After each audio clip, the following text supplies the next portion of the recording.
Del hunu nena wan mon bani wan mono karaga kwene mon. Amore la le koye.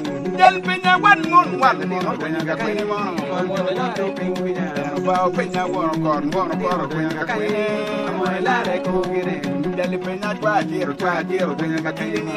Amore la le pinguina kere. Karagi luba ki jang men ni miro ne kanono nono. Amore la le koye. No bagi winyu yula ya karagi miro bali wor mera.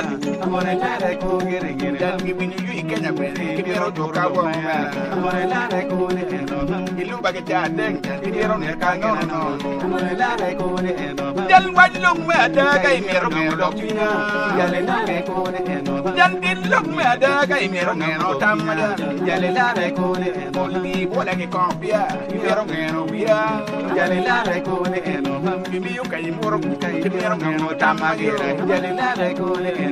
Iyapa whisky miro ngelo tamagera. Yale la le koye. To my lok me adaga miro ngelo tamagera. Yale la le koye.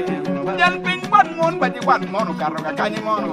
Yale dog to ping with a gere. Del nen wono kodo wono koro winyo ga kwenega.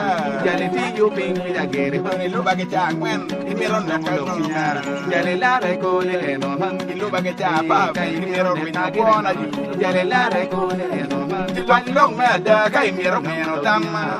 Yale la le koye. Tilong juni wen kai miro ngelo bianye. Yale dog